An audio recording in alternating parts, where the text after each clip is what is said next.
Have you ever heard the kind of story that makes your heart twist into knots, an impossible betrayal that strips away the very foundation of love and leaves you breathless?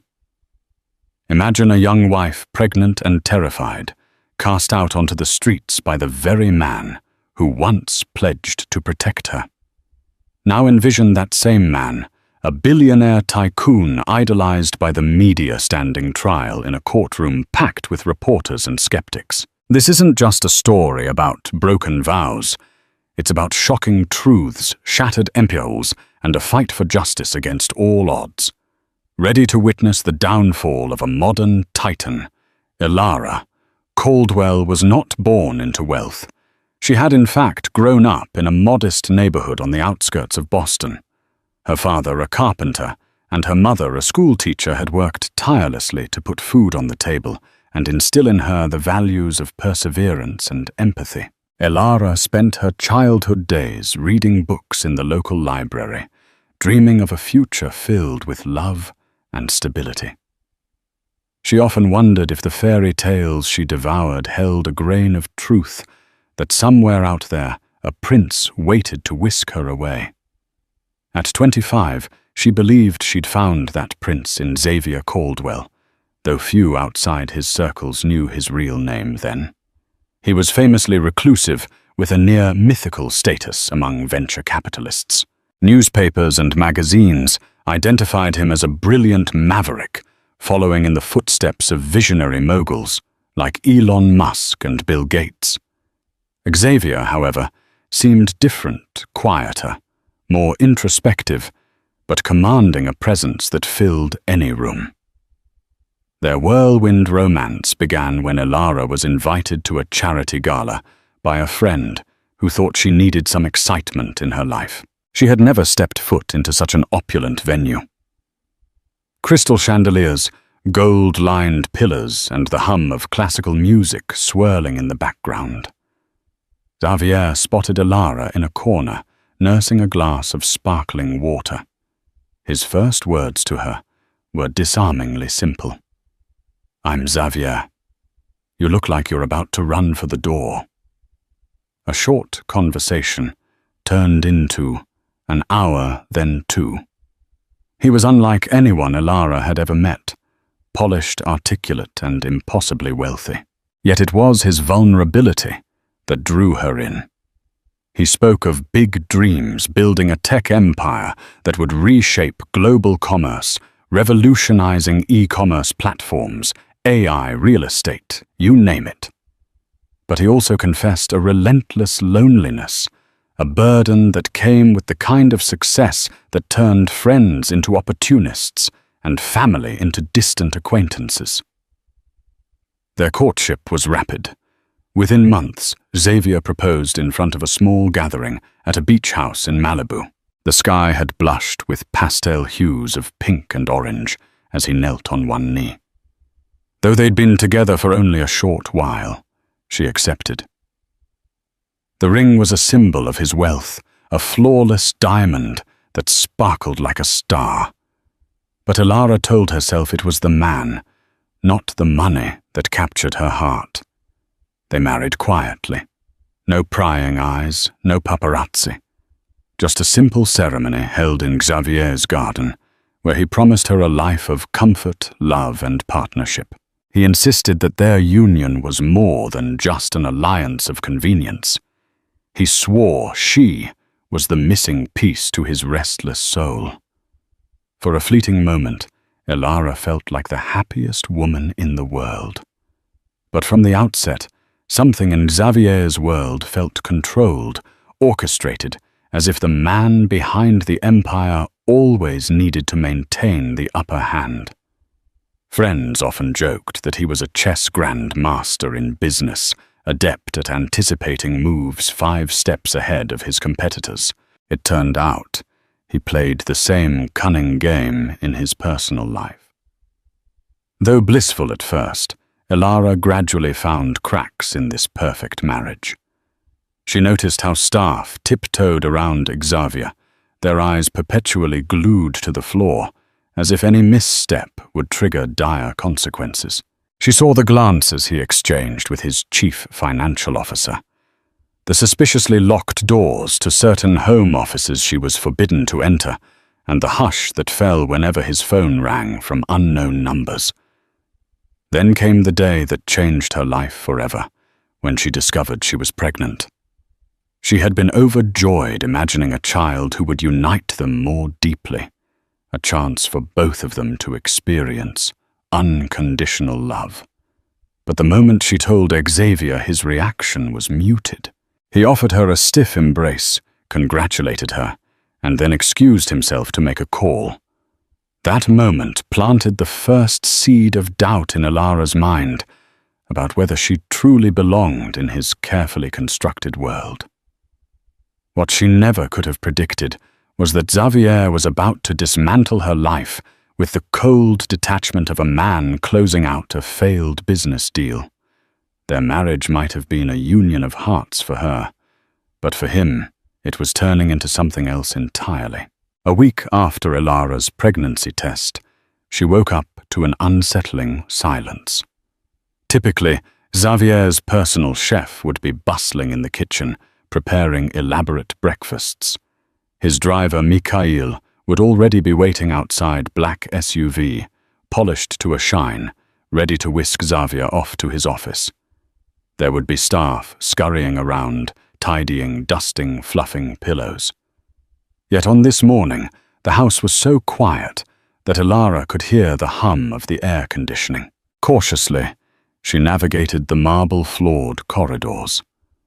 The luxurious home, typically buzzing with controlled commotion, felt as vacant as an abandoned museum. She passed by the large portrait of Xavier's late mother, a philanthropic icon once recognized by the Bill and Melinda Gates Foundation. The eyes in the painting seemed to follow her, almost pitying her confusion. She reached the kitchen to find the place deserted. A single note lay atop the counter. The message in neat calligraphy read, "Madame, we have been instructed to cease our duties until further notice. We wish you well." It was signed by head butler Robert, a man who had always shown Ilara kindness. Heart-pounding, Ilara raced to Xavier's home office, one of the few rooms not locked. She found it stripped of nearly everything. Only an empty desk remained where a half-dozen monitors once glowed. The shelves which held thick portfolios and international business contracts were bare. All that remained was a single sealed envelope addressed to her. Her hands trembled as she opened it. The letter was from Xavier's legal counsel, not from Xavier himself. It spoke in formal, frigid language. "Effective immediately. All marital obligations are suspended. Mrs. Caldwell is advised to vacate the premises. Further communication will be handled through my office." She read the paragraphs in disbelief, struggling to reconcile the meaning of these words with the man she'd called husband. Her mind raced. Perhaps Xavier was in trouble. Maybe he had to flee the country on urgent business, or maybe he was protecting her from something. She tried to muster any scenario that would make sense beyond the plain meaning of those letters that her husband was effectively kicking her out, pregnant and alone. In a panic, she made calls to Xavier's personal phone, his CFO, even the receptionist at his corporate headquarters. She was met by either silence, disconnected lines, or vague responses. "I'm sorry, but Mr. Caldwell isn't available." She found her personal belongings, clothes, keepsakes, even her wedding ring neatly packed in suitcases and stacked near the entrance. Next to them lay an eviction notice stamped with official seals. She crumpled to the floor in disbelief. How could a man she loved, someone who said he needed her, push her away in such a cruel, calculated manner? Desperation led her to dial old acquaintances, but her calls went straight to voicemail.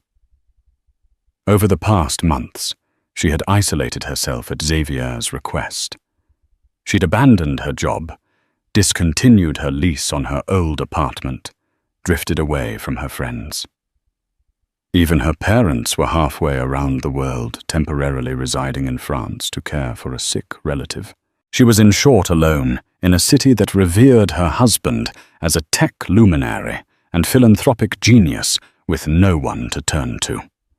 Soon security guards arrived, men she recognized from the estate's perimeter. They politely but firmly escorted her out. No violence, no shouting, just the sort of business-like efficiency that had always characterized Xavier's dealings. Within minutes, Elara stood on the sidewalk with 2 suitcases and nowhere to go. The gates to the Caldwell mansion closed behind her with a final resounding click.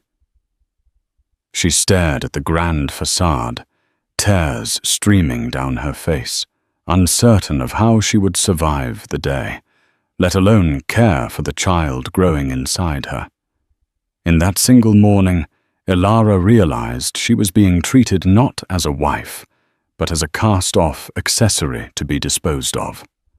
Her heartbreak quickly morphed into shock, then desperation. This was a world that worshipped Xavier's intellect and philanthropic gestures. Who would even believe that he would do something so vile? She glanced at her phone full battery, yet no calls or texts. She gazed at her wedding band, ironically symbolizing unity and devotion, now just a cold piece of metal on her finger. Her mind swirled with questions she couldn't answer. Why had he cast her aside? Was it because of the pregnancy? Had she unwittingly sabotaged one of his grand plans by expecting a child? She had no illusions about the precariousness of her position. She was pregnant, homeless, and financially cut off from the man the world hailed as a billionaire savant. Still in shock, Elara dialed the only place she could think to go, a run-down motel on the other side of the city, where she had once stayed briefly during a job transition. She had little money, only what remained in her personal checking account. She flagged a taxi and gave the address.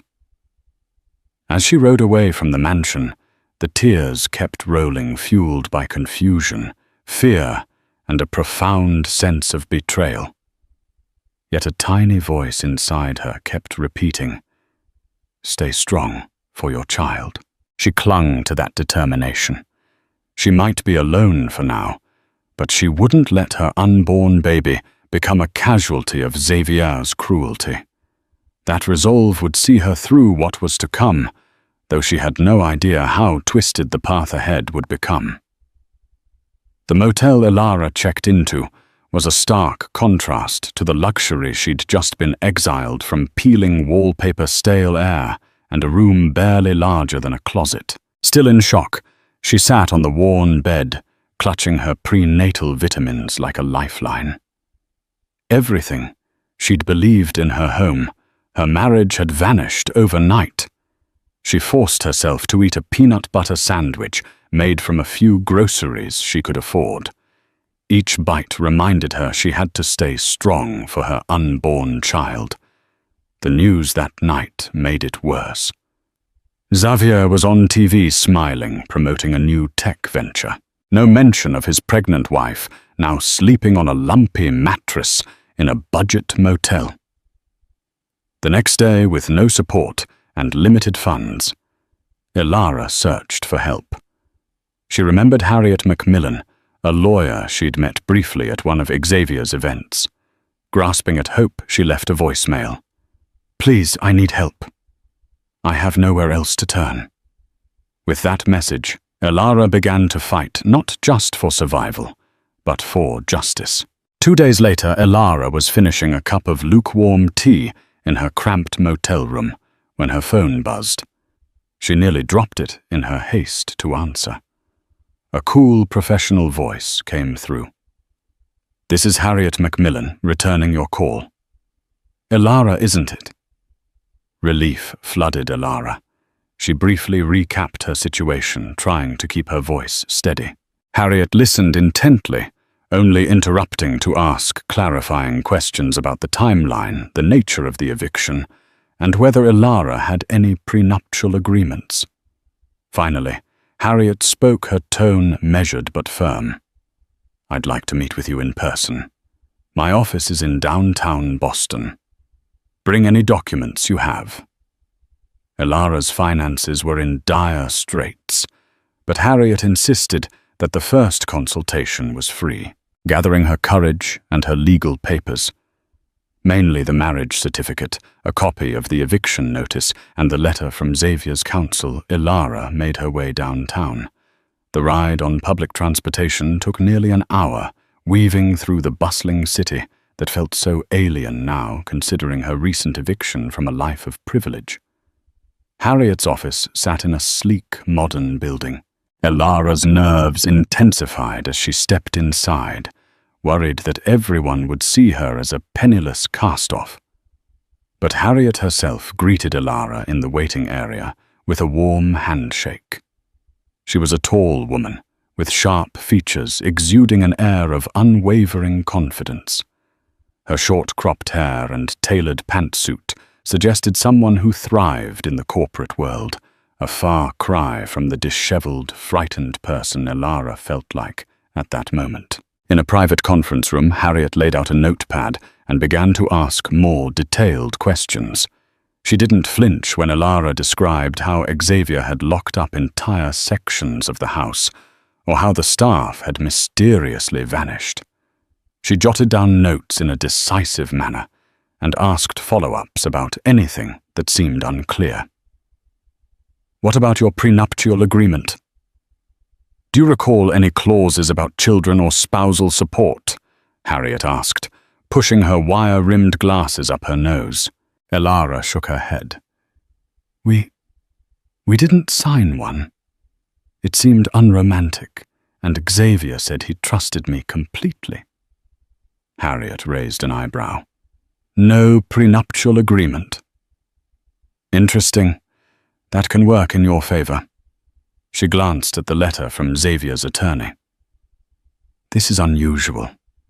He's essentially cut you off financially and you're pregnant. That's going to look terrible for him if this goes to court. We need to move quickly, but he's so powerful."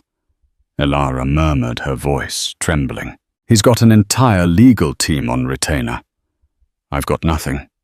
Harriet leaned forward. "I'll be candid, this won't be easy. But I've gone up against big players before.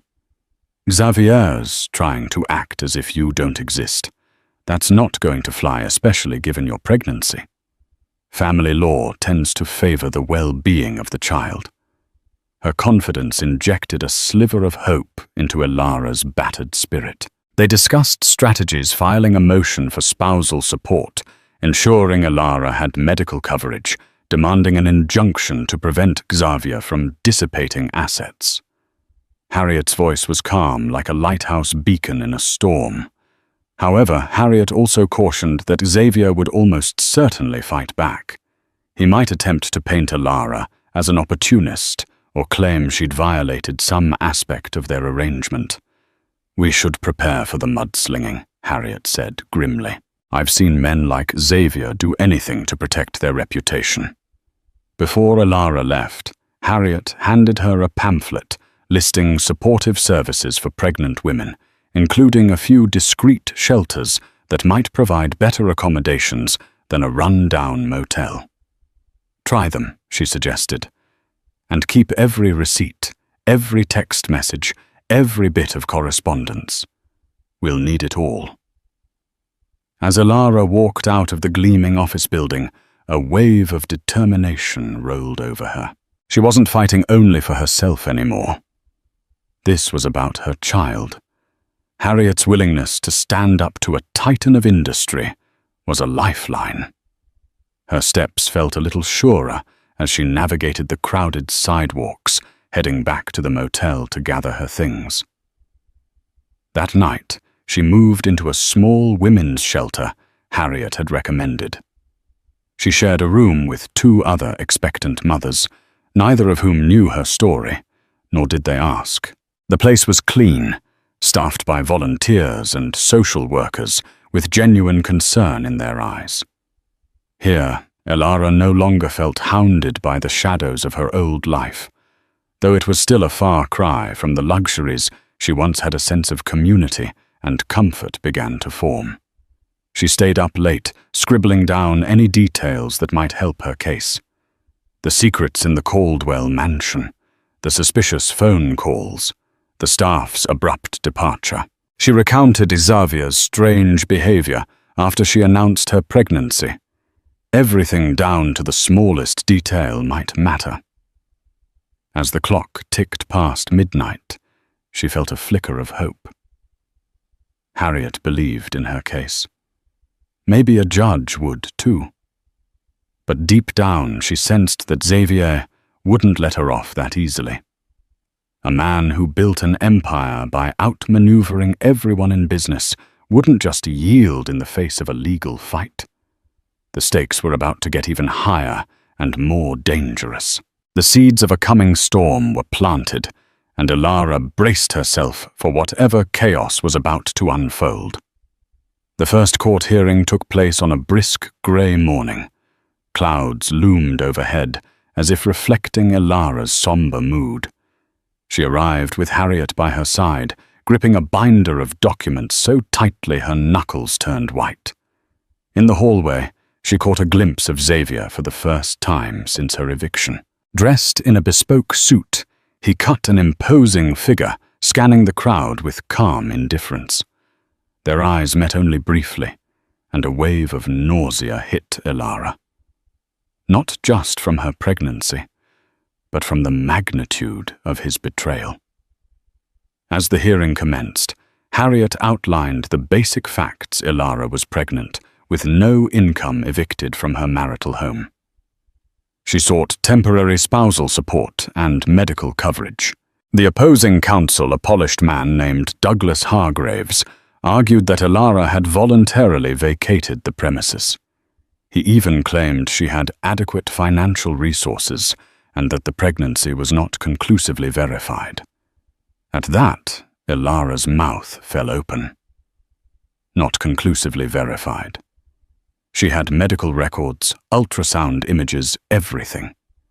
Harriet quickly produced evidence of her pregnancy test results and an OB/GYN's report, effectively shutting down Hargraves's smirking insinuation. The judge, a stern but seemingly fair woman named Judge Helena Connors, frowned at Hargraves's tactics and instructed both parties to focus on the matter at hand. The hearing concluded with Judge Connors granting Elara a modest monthly stipend for her living expenses until the next court date, as well as ordering Xavier's insurance to cover her prenatal care. A small victory, but enough to lift Elara's spirits. Harriet whispered, "We'll build from here," as they left the courtroom. But the fight was far from over. Over the next few weeks, Harriet discovered a labyrinth of corporate entities and trusts behind Xavier's empire. Shares were distributed among shell companies. Real estate holdings were in offshore accounts, and assets shifted daily. It was a puzzle only a skilled financial sleuth could decode. Xavier was clearly trying to bury any semblance of personal wealth behind complex legal structures, so Elara would have little to claim. Meanwhile, the media caught wind of the hearing. Headlines emerged, philanthropic tech mogul's marital troubles, but the coverage remained sympathetic to Xavier. Gossip blogs speculated that Elara was a gold digger seeking a quick payout. Social media erupted with rumors that she'd been unfaithful. Strangers hurled insults at her, online calling her manipulative or labeling her pregnancy a trap. The onslaught of negativity stung especially when she was already feeling vulnerable. Harriet advised Elara to stay off social media. "People are going to have opinions," she said kindly, "and they'll make up stories to entertain themselves. Focus on what matters, building our legal case and taking care of your health." Despite the emotional toll, Elara pressed on. She found a part-time job typing transcripts for a small publishing company, just enough to keep herself busy and earn a little money. She spent evenings combing through any records she could find, that might tie Xavier's personal fortune to his corporate accounts. The more she discovered, the more her sense of betrayal grew. The entire marriage felt like a carefully orchestrated sham. It wasn't just that she had lost her home. She had lost her faith in the man she believed she knew. Occasionally, she'd have fleeting memories of tender moments with Xavier, like the time they slow danced in the moonlight on the balcony of a Tuscan villa during their brief honeymoon. Or the time he lovingly prepared her favorite dish, spinach lasagna, and teased her about her horrible taste in reality TV shows. These recollections haunted her dreams at night, leaving her questioning how a man capable of such warmth could turn so cold. One afternoon, Harriet invited a forensic accountant named Samson Armitage to their meeting. Samson was a soft-spoken man in his early 50s, with salt and pepper hair and a knack for unraveling financial mysteries. He greeted Elara politely, then opened a thick file. "We've found some anomalies," he began, showing them charts of transactions that zigzagged across continents. "There are large sums moving to and from trusts in the Cayman Islands, the Isle of Man, and Luxembourg. Likely more. Caldwell Industries is also funneling money into partnerships that are 90% owned by Xavier Caldwell himself, but are named under shell entities." Elara's stomach churned. She realized that even if she won a court ruling, collecting anything from Xavier might be an enormously different matter. He was layering his assets with such complexity that prying them free would be akin to scaling an endless mountain. Harriet, however, was undeterred. "We'll build a narrative," she told Elara. "Judges hate it when wealthy spouses hide assets. It offends the court's sense of fairness. If we can document how Xavier is shifting money around, we'll strengthen your claim." That evening, Elara returned to the shelter, exhausted but somewhat hopeful. She had Harriet Sampson and a small team of paralegals working tirelessly to illuminate the truth. Although the media storm raged on, Elara was learning that public opinion ebbs and flows. The courts at least required evidence, not hearsay. She reminded herself, "Stay strong. Protect your child. Fight for justice." The legal labyrinth was complex and daunting, but she vowed not to let Xavier's empire crush her without a fight. Step by step, she was inching forward, fueled by a mixture of determination and maternal instinct. The next courtroom battle would be the true test of her resolve, and maybe, just maybe, the key to unraveling Xavier's carefully guarded secrets. The next few weeks brought an unsettling tension to Elara's life. Though she continued to live at the shelter and work part-time each day, felt like walking through a minefield. On the surface, she was coping, eating as well as she could, attending prenatal checkups, and meeting regularly with Harriet. But underneath a low-grade dread shadowed her every move. She'd seen the depths of Xavier's ruthlessness, and she had no illusions that he'd remain passive. Sure enough, the rumor mill churned faster. Speculative tabloids picked up a mysterious story. Billionaire's wife, linked to former flame, accompanied by grainy photos of Elara from years ago, standing beside an ex-boyfriend at a college party. The piece insinuated that the child might not be Xavier's. Even more disturbing were mentions of discovered diaries, where Elara allegedly penned fantasies of wealth and social climbing. The diaries, of course, were entirely fabricated, and Harriet moved swiftly to issue a cease and desist. But the damage was done. In the court of public opinion, where sensational headlines thrive, the story gained traction. Elara's stress soared. She worried that even if these rumors were false, the courts might be swayed by the surrounding noise. Harriet, sensing her fear, reassured her that real judges require credible evidence, not tabloid gossip. "But it's not just about the law," Harriet lamented.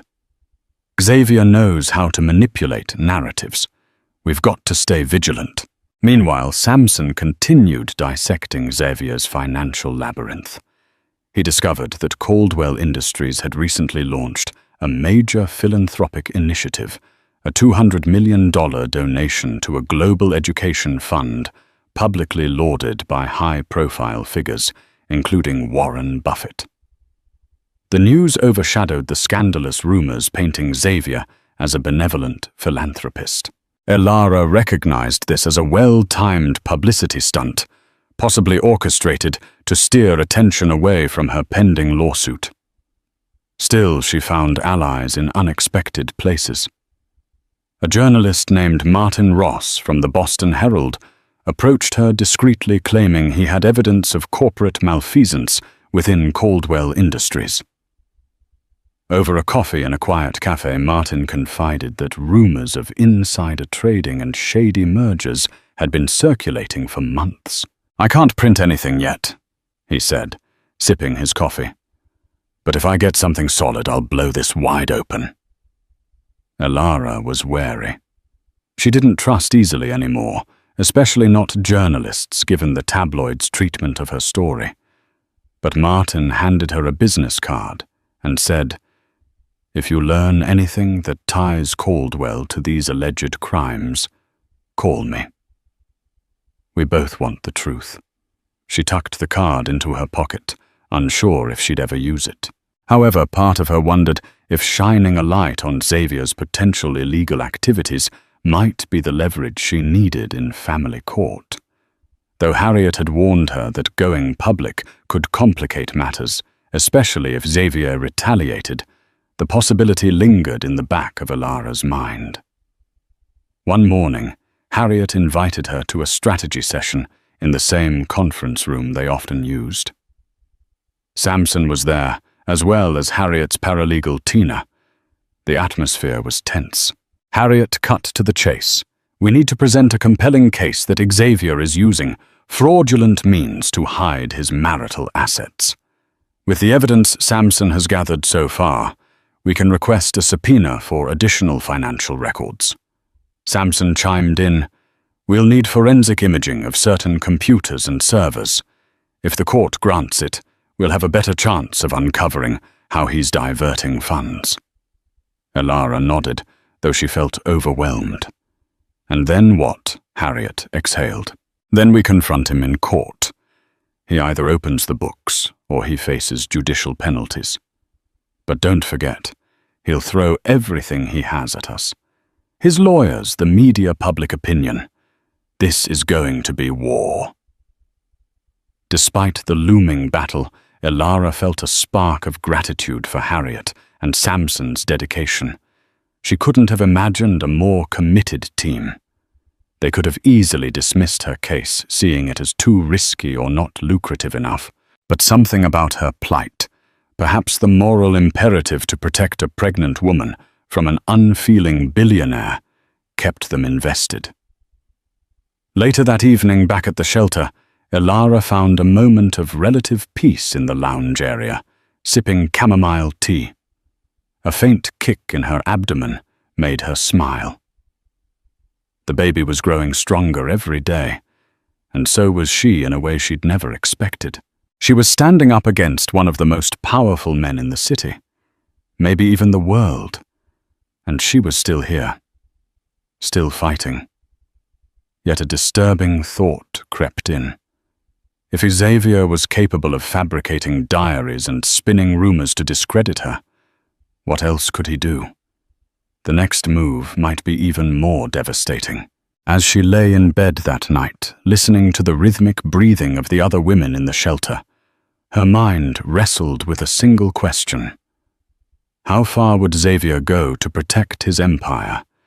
And would she and her unborn child survive the fallout?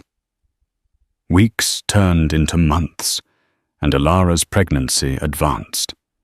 Her belly was now visibly round, a reminder of the life pulsing within her. She tried to find solace in each gentle flutter and kick, forging a bond with her unborn child. Yet the legal and emotional battles showed no sign of relenting. Harriet had filed a motion for a more thorough financial disclosure from Xavier. The court responded by scheduling a major hearing, one that could force Xavier to submit detailed records. Xavier's legal team objected vehemently, claiming it was an invasion of privacy, but Judge Connors appeared unconvinced by their arguments. The stage was set for a legal showdown. One evening, Harriet called Alara at the shelter voice, crackling with urgency. "You need to come to my office. Samson discovered something big." Heart pounding. Alara hopped into an Uber and arrived at Harriet's building under a canopy of streetlights. She found Harriet, Samson, and Tina huddled around a laptop in the conference room, eyes locked on the screen. Samson beckoned her closer.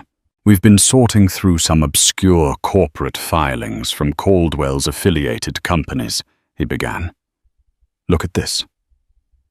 On the screen were documents revealing that a subset of Caldwell Industries, an AI research lab, had received massive funding through shell companies registered in Belize.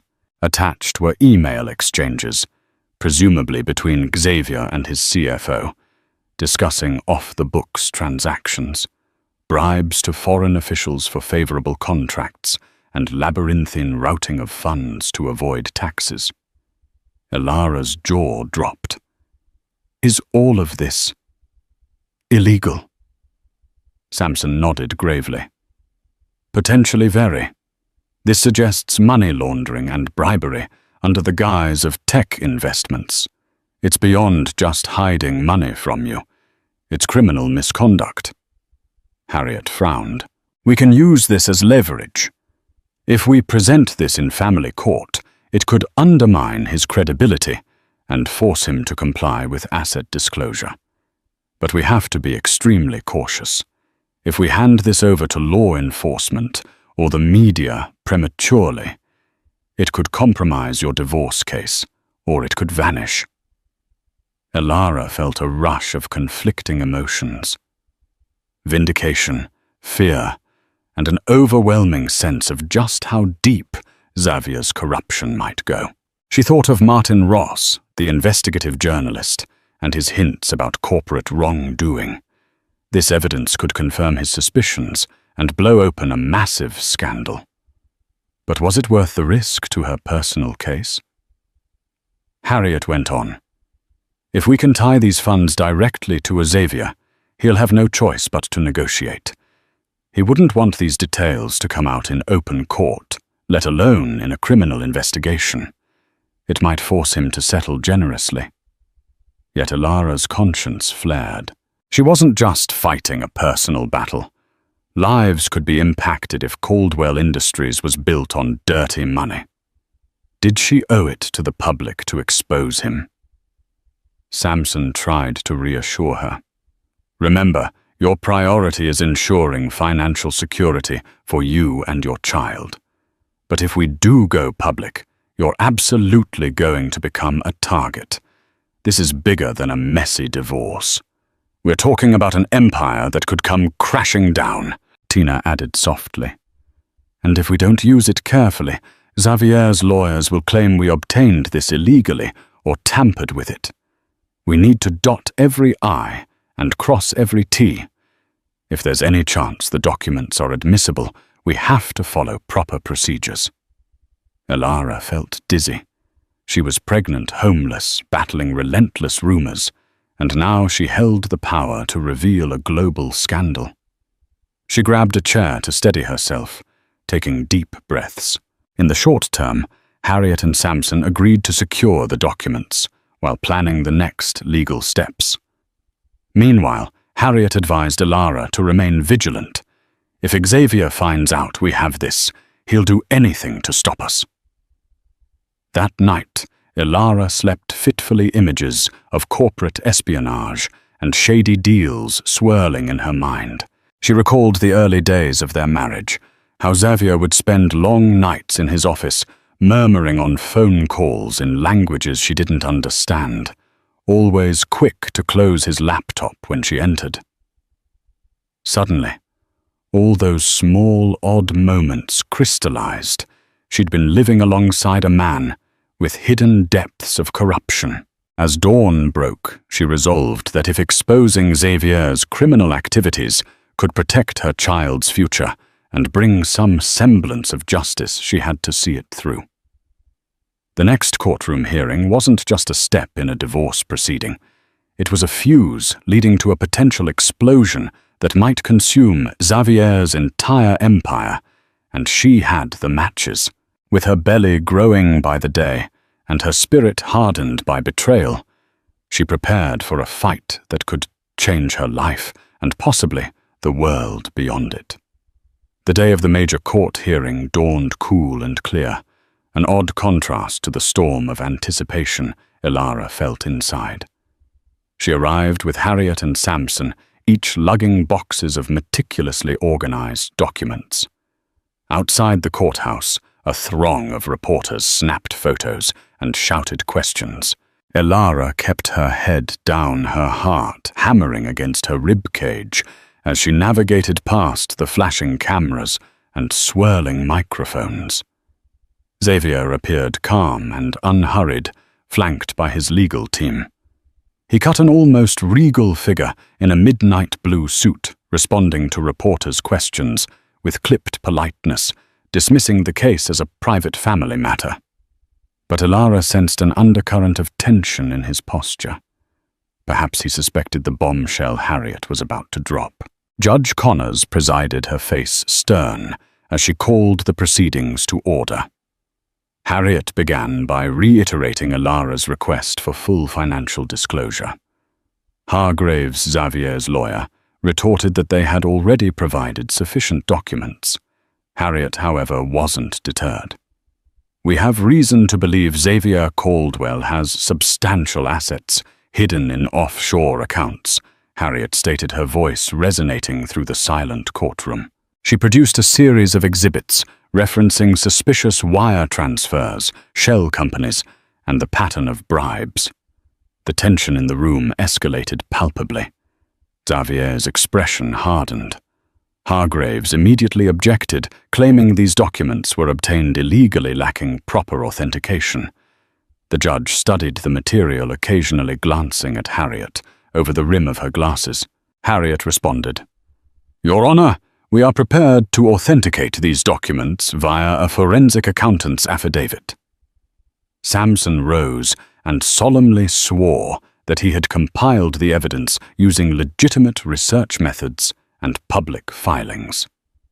Harriet continued, "In light of these revelations, we ask the court to compel Mr. Caldwell to produce complete financial records, including all corporate accounts in which he holds a controlling interest."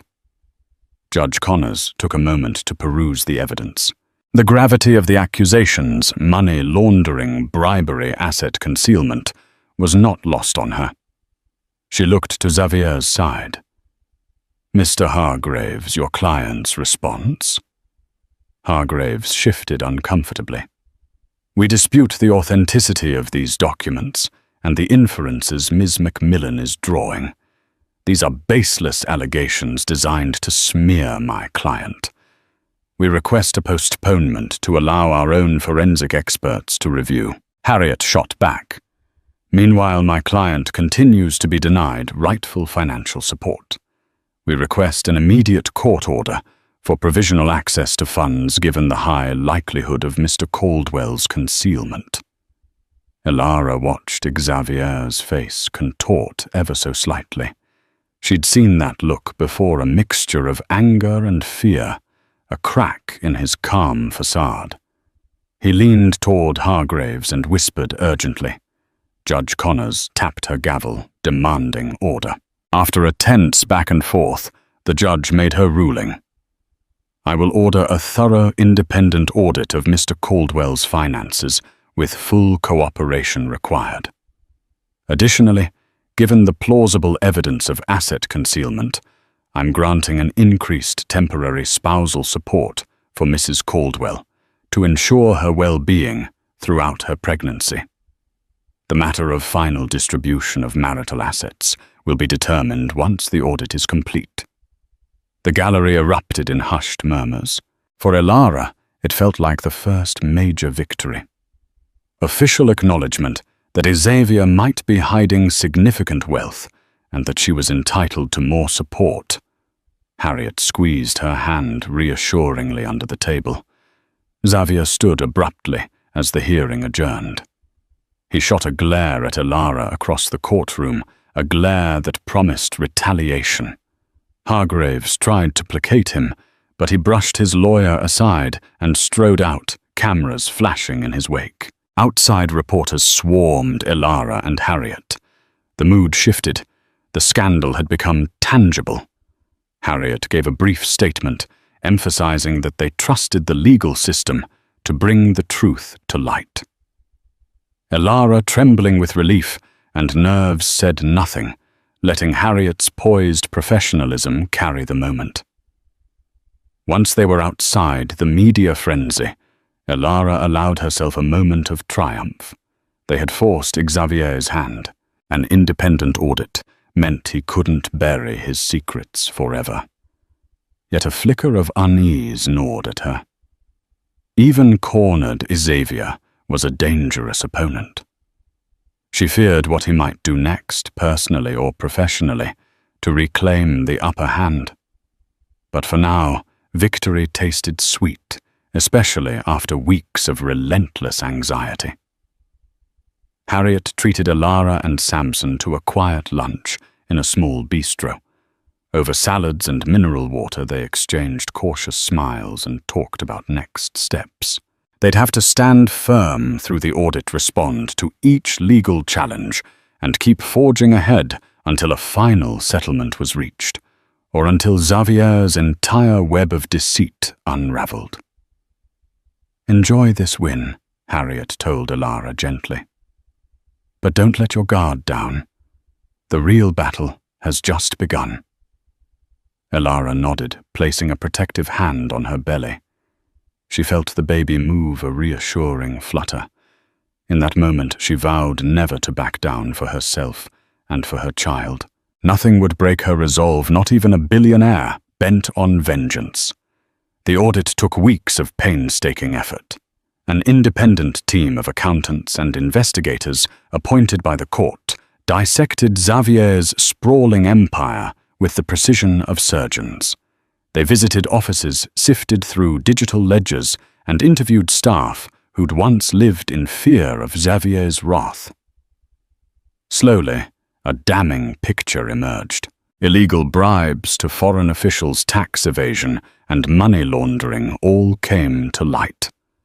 Anonymous whistleblowers, some likely motivated by Xavier's arrogant treatment of subordinates, came forward with additional evidence. Suddenly, the billionaire, who had once been hailed as a visionary philanthropist, found himself the subject of a federal investigation.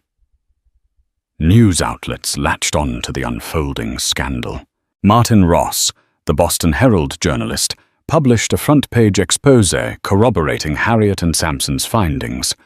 The story trended on social media for days, overshadowing previous rumors that had painted Elara as a gold digger. It was now Xavier who was in the hot seat, grappling with a swarm of cameras and demands for explanations. Caldwell Industries' stock plummeted. Board members panicked, calling emergency meetings to salvage their reputations. Philanthropic organizations distanced themselves, returning or suspending donations. Even long-time investors walked away, unwilling to be caught in the impending financial meltdown. Elara watched the chaos unfold on the news, her heart torn between relief and sorrow. She had never intended to bring down an entire corporation, only to protect herself and her child. Yet it was impossible to ignore the sense of justice. Xavier had spun a web of deceit and was finally being called to account. As the net closed in Xavier's once untouchable aura shattered, federal agents raided corporate headquarters, seizing computers and boxes of files.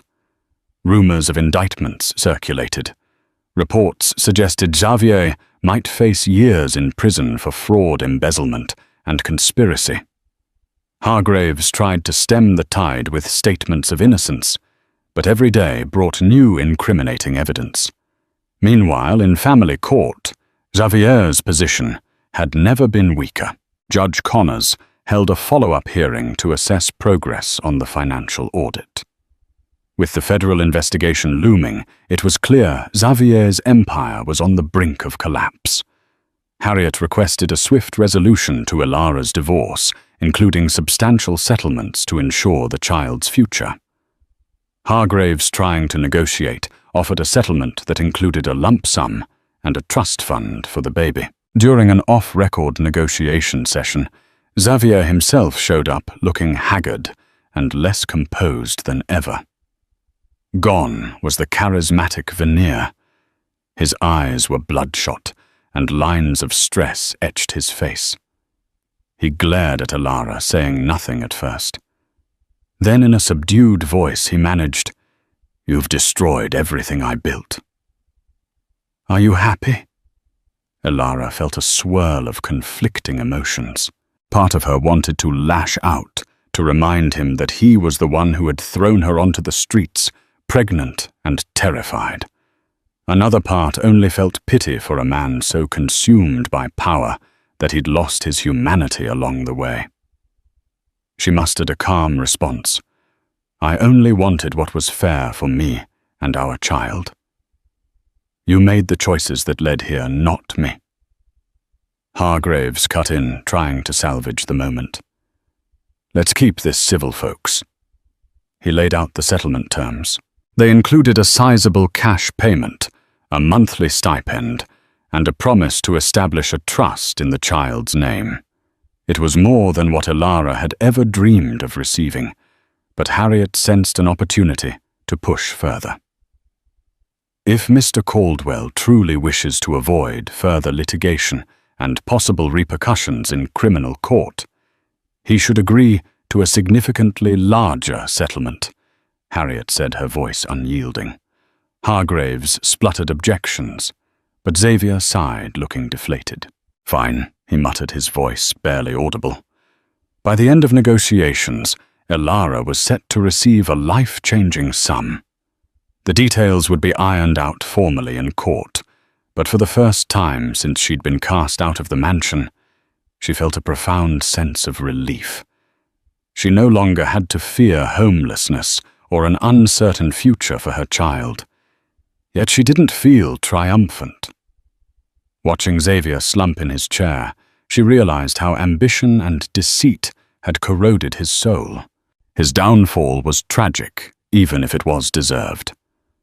This wasn't just the end of a marriage. It was the implosion.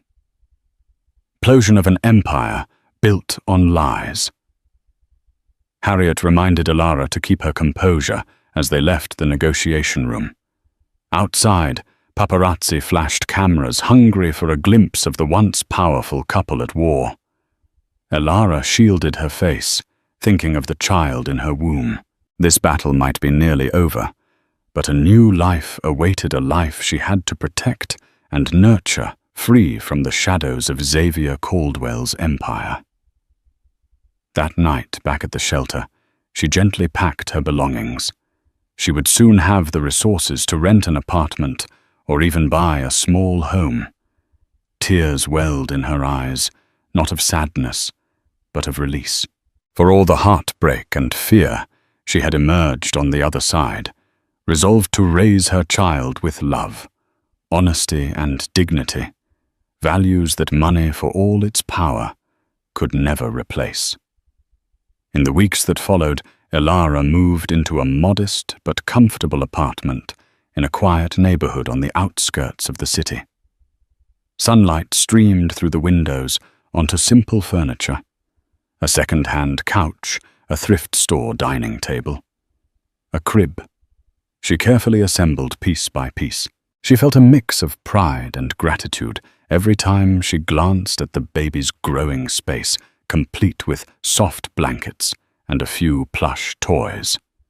Her legal divorce from Xavier was finalized in a low-key court proceeding. The settlement funds, monitored by a court-appointed trustee, were placed into Ilara's account. A significant portion was also allocated into a secure trust for the child's education and future well-being. Xavier himself was conspicuously absent, reportedly preparing for a potential criminal trial. Elara signed the final paperwork with Harriet by her side, tears silently rolling down her cheeks. With a few swipes of a pen, she was no longer Mrs. Caldwell, but Elara, the independent woman she once was, yet stronger than ever before. Media coverage of Xavier's impending criminal charges escalated. Each news segment highlighted the staggering list of alleged crimes. Caldwell Industries teetered on the edge of bankruptcy board members, resigning en masse.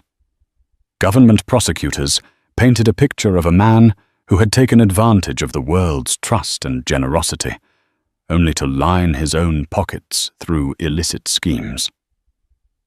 Elara tried her best to ignore the maelstrom. She attended prenatal classes, practicing breathing exercises and learning about childbirth. She made friends among the other expectant mothers, forging bonds that felt more genuine than the superficial social circles she once inhabited. Sometimes she caught glimpses of a tabloid on a newsstand, headlines like "Caldwell's Empire in Ruin" or "Billionaire's Betrayal." She walked past, uninterested in the lurid details. For her, the story was old news. She was focused on the road ahead. One afternoon, she met Harriet for tea. It had become a friendly tradition. No more stiff conference rooms or frantic phone calls, just two women who'd weathered a storm together. Harriet sipped her Earl Grey, smiling softly. "How do you feel now that it's all over?" Elara considered the question. "I feel lighter, free.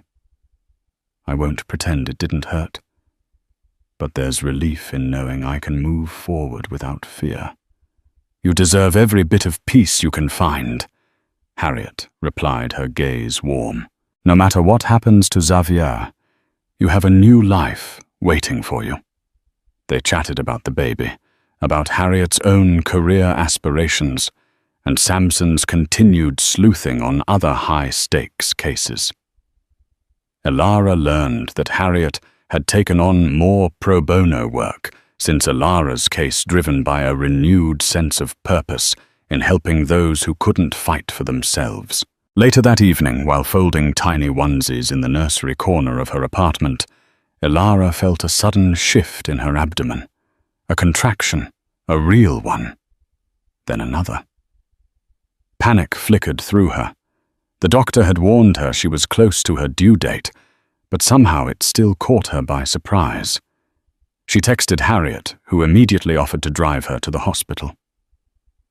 The next hours blurred as she breathed through waves of pain, guided by a compassionate nurse and an obstetrician on duty. Harriet stood by her side, phone in hand, reassuring her. Elara held on to Harriet's arm and pressed through each contraction, sweat beading on her forehead. Finally, with a final powerful push, the cry of a newborn filled the room. "It's a girl," the doctor announced. They placed the tiny wailing infant on Elara's chest. Overwhelmed by emotion, Elara cradled her daughter with tears streaming down her face.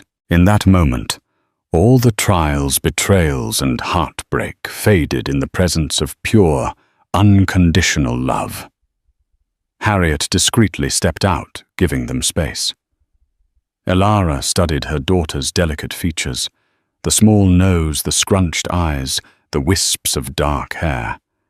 She whispered a promise to raise her with honesty and kindness, to protect her from the lies and cruelty that once entangled their lives.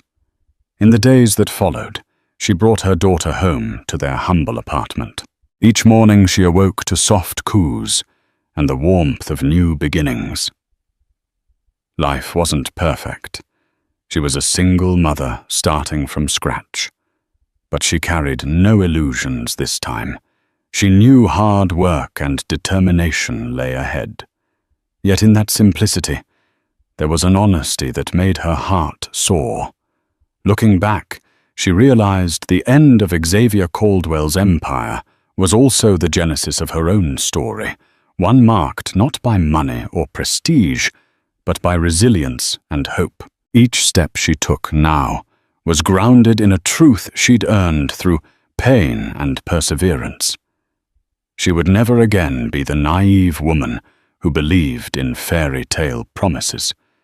She was her own hero, writing a brand new chapter for herself and for the tiny life in her arms. Never let anyone tell you that your life's worth is measured by someone else's wealth, power, or status. Elara's journey through betrayal, homelessness, and heartbreak proves that true strength lives within us, even when we think all is lost. In the face of monstrous adversity, she found the courage to fight back, to stand up for her rights, and ultimately to break free from a web of deception that had once seemed inescapable. Her courtroom triumph wasn't just about a legal victory. It signaled the dawn of a new life free from fear. Now a devoted mother, Elara, holds her baby close, embracing a future shaped by resilience and self-respect. If her story moved you, remember we all have the power to rise above life's most harrowing challenges. So please like, share, and subscribe to our channel together. Let's spread stories of hope and empowerment far and wide.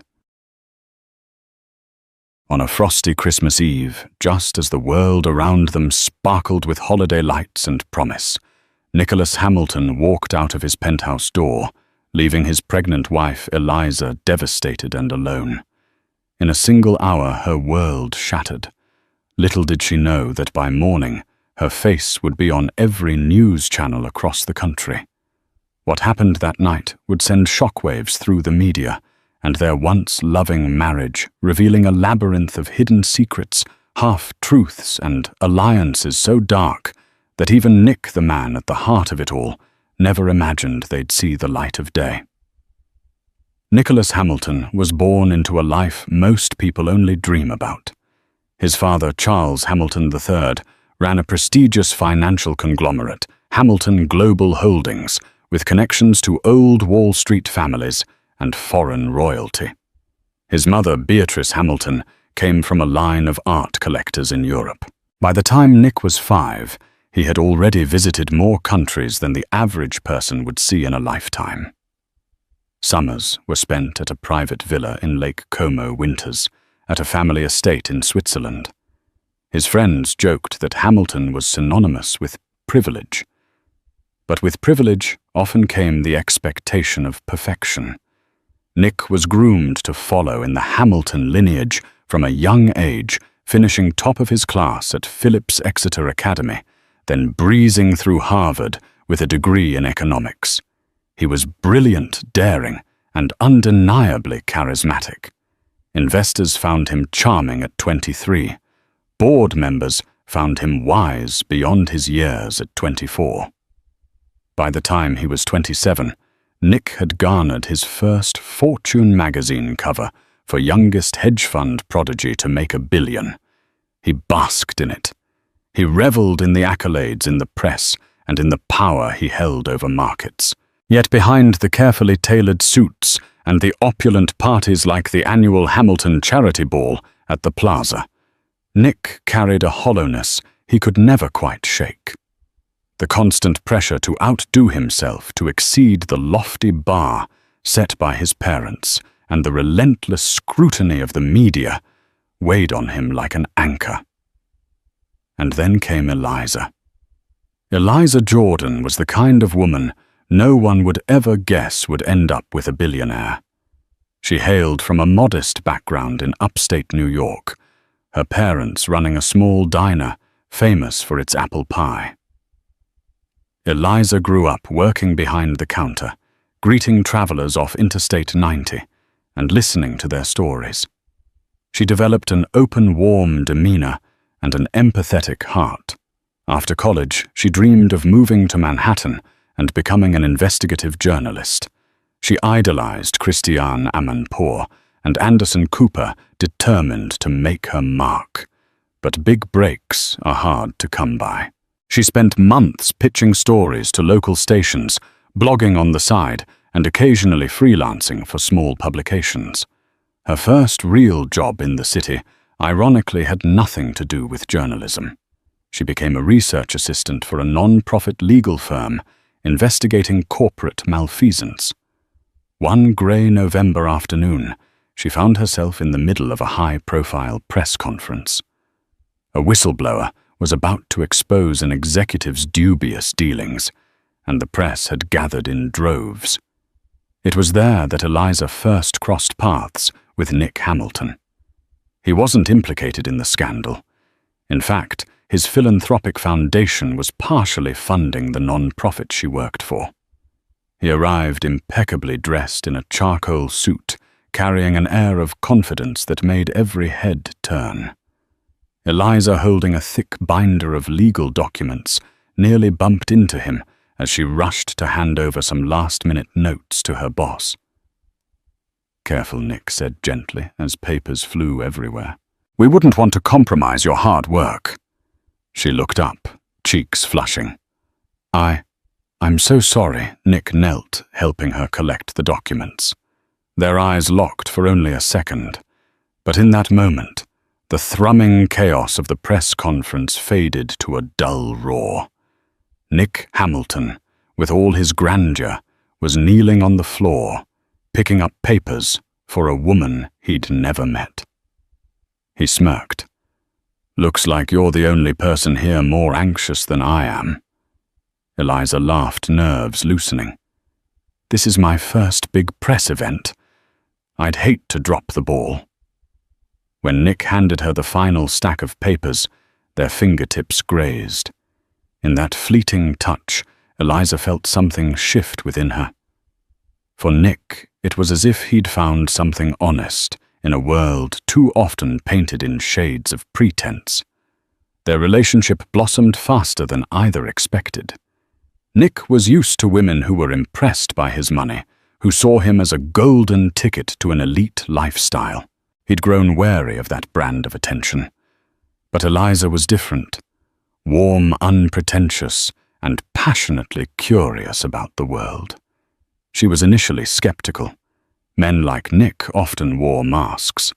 But after a few dinners, early morning coffees near her modest apartment in Queens, and a few philanthropic events they attended together, she realized how genuine his empathy was. When Nick talked about philanthropic projects like funding medical clinics in rural Peru, Eliza's eyes lit up. She asked deeper questions about the people his foundation served, the cultures, and the structural problems that led to inequality. Nick found himself confiding in her. He spoke of the pressure his family placed on him, the exhaustion that came from constantly performing, constantly being the perfect Hamilton heir. Eliza listened, never judging, never rushing to offer hollow solutions. She made him feel seen, not as the billionaire mogul, but as a flawed human being who just wanted to find meaning. Slowly, their weekends became getaways from the crowded Manhattan scene to quiet corners of the Adirondacks. Nick taught her to ski, she taught him how to cook basic meals, and they binge-watched documentaries about journalism heroes. Despite coming from different worlds, they fit perfectly, each rounding out the other's vulnerabilities. One spring evening, 6 months after their first meeting, Nick proposed. It wasn't at some grand gala or a glamorous trip to Paris. He did it in her tiny kitchen in Queens Flower, dusting his cufflinks because they'd just attempted to bake a pizza from scratch. Eliza cried tears of joy, whispering yes through her sobs. The wedding was a whirlwind. The Hamilton name demanded a level of pomp and ceremony. The tabloids ate up every detail. Eliza initially wanted a small, simple affair, but Nick's parents insisted on hosting it at the Hamilton family estate in Greenwich, Connecticut, a sprawling manor that had hosted senators, tech moguls, and even European nobility on occasion. A sea of paparazzi camped outside the estate gates, hoping to snap photos of the commoner bride who had captured the heart of the heir. Celebrity friends of the Hamiltons attended, including business magnates like Bill Gates and well-known figures like Oprah Winfrey, who happened to admire the Hamilton Foundation's philanthropic efforts. Even Elon Musk was rumored to have sent a personal note of congratulations, referencing a conversation he'd had with Nick about future humanitarian projects on Mars, half joke, half serious in Musk's typical fashion. Eliza felt swept away by the spectacle. As she walked down the aisle, it was hard not to be overwhelmed by the cameras and the crowd. Still, when she locked eyes with Nick at the altar, everything else fell away. In that moment, it was just them. They kissed amid applause, and the newly christened Mrs. Eliza Hamilton tried not to think about the mountain of expectations that came with her new last name. The first year of marriage was blissful, filled with philanthropic trips and adjusting to a new home, a luxurious but surprisingly cozy penthouse overlooking Central Park. Eliza settled into the role of philanthropic advisor, working with Nick's foundation to evaluate projects and travel to underfunded communities. Yet beneath the veneer of happiness, tension brewed. Nick's father, Charles Hamilton III, had never fully embraced Eliza. Though he was polite, there was an undercurrent of disapproval in every question he asked about her background, her career aspirations, her ability to handle the social demands of being a Hamilton. Beatrice Hamilton was more welcoming, but she too had her reservations, always measuring Eliza against an invisible, impossibly high standard. The tabloids didn't help. They followed Eliza relentlessly, scouring her small-town past for anything unsavory. They spun half-truths into headlines like "Small-Town Girl in Over Her Head" and "Hamilton Bride Ambition" or "Love." Nick tried to shield her, but every magazine cover was another reminder that her every move was being dissected. Despite these pressures, Nick and Eliza tried to keep their relationship strong. They'd have weekly date nights away from prying eyes, sometimes sneaking into a hole-in-the-wall restaurant in the Bronx, other times strolling through Riverside Park, disguised in baseball caps. But as Nick's responsibilities at Hamilton Global Holdings grew, so did the demands on his time. Late-night strategy sessions, flights to Hong Kong, endless phone calls with investors.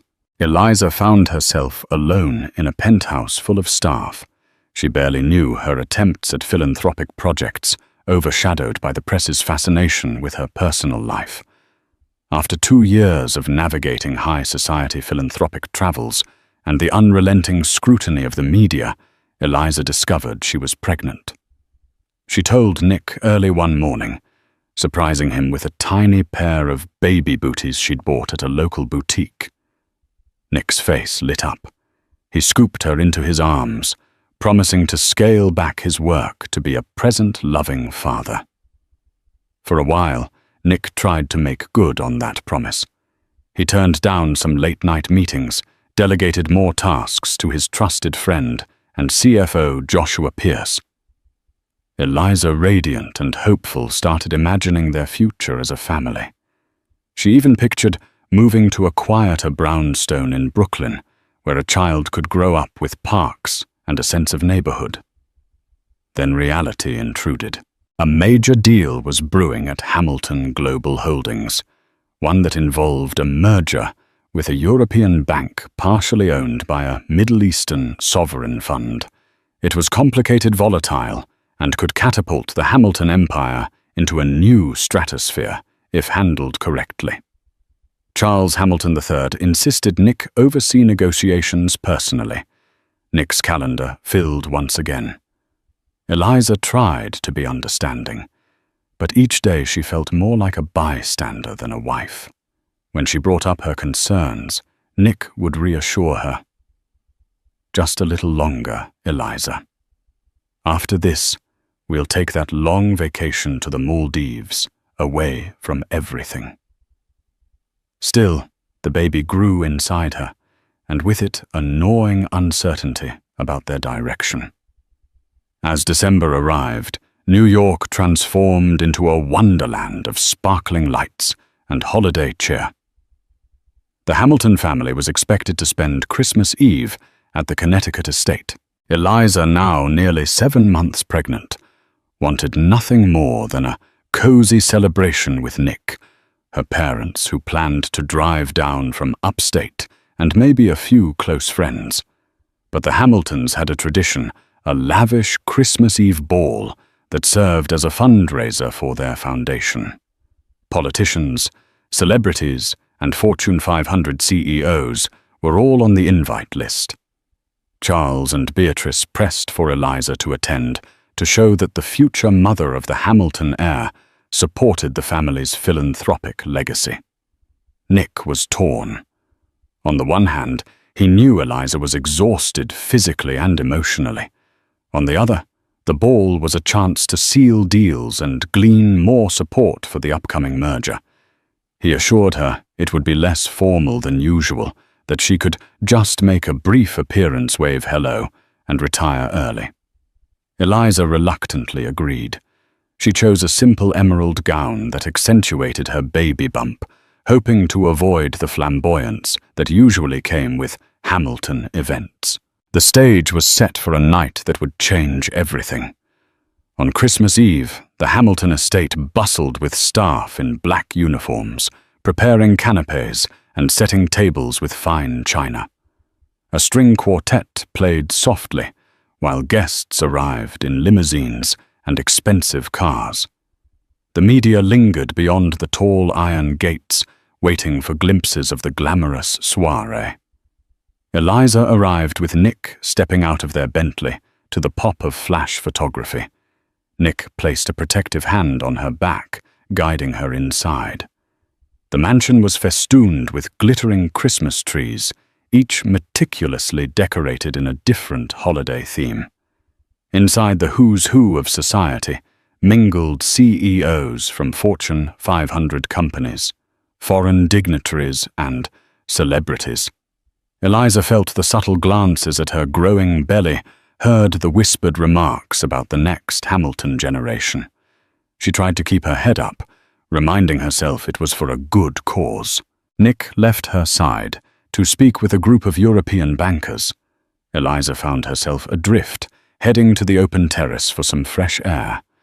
There she found Joshua Pierce, Nick's longtime friend and CFO, sipping a glass of champagne.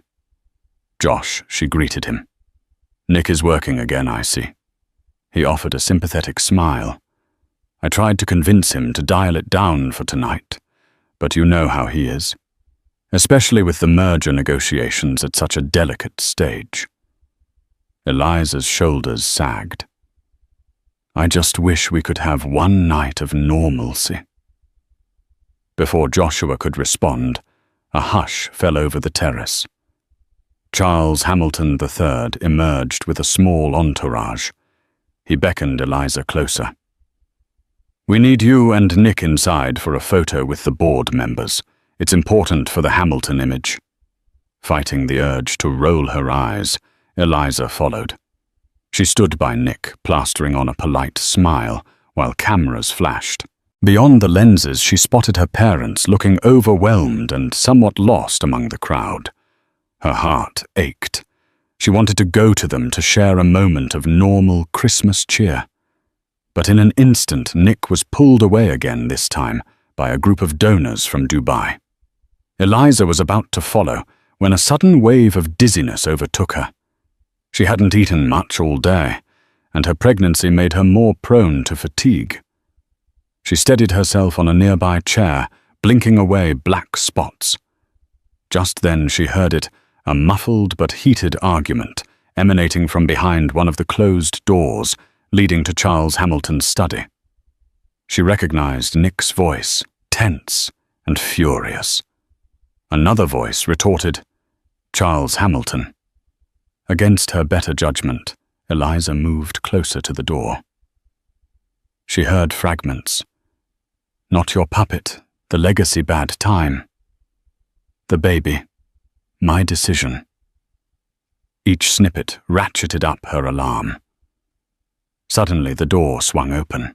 Nick stood there, face flushed, eyes wild with anger. His father was behind him, cold rage emanating from his typically composed features. Nick's gaze flicked to Eliza.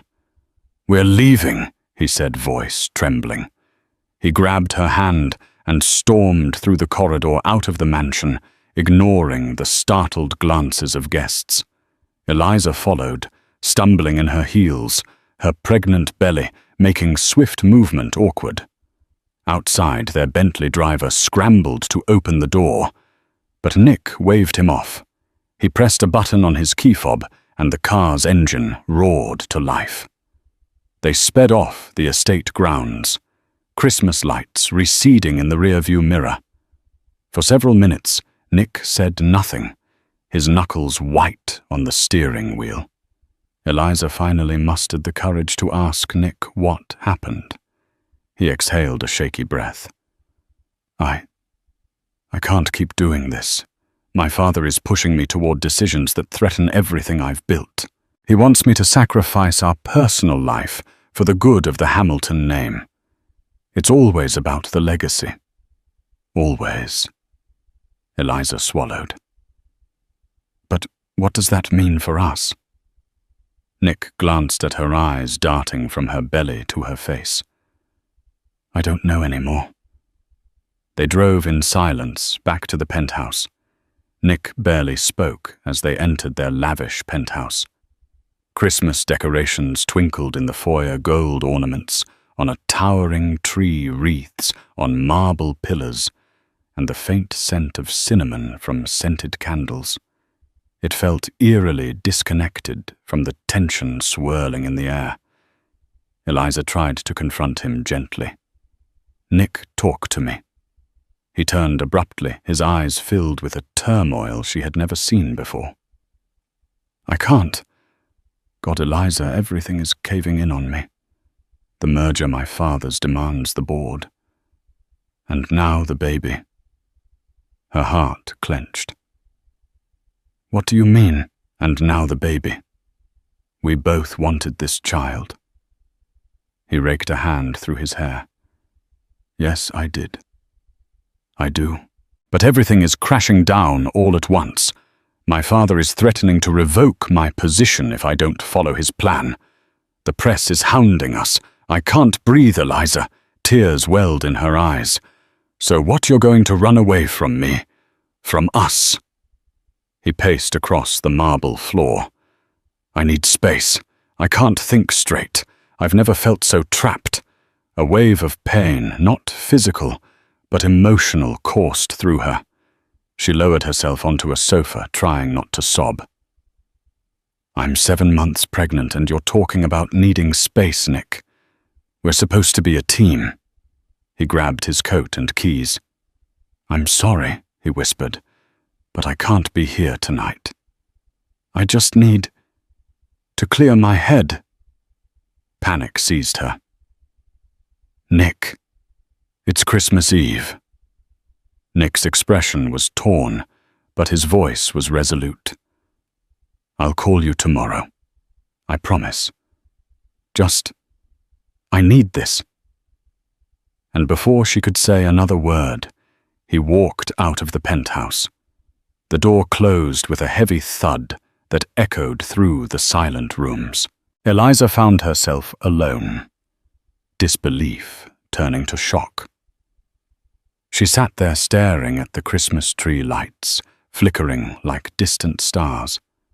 The baby moved inside her belly, a cruel reminder that she was not alone, but also a reminder that her husband had just left her on Christmas Eve. She tried calling him, no answer. She tried texting, no response. Christmas carols played softly on the home's integrated speaker system, an unwanted soundtrack to her heartbreak.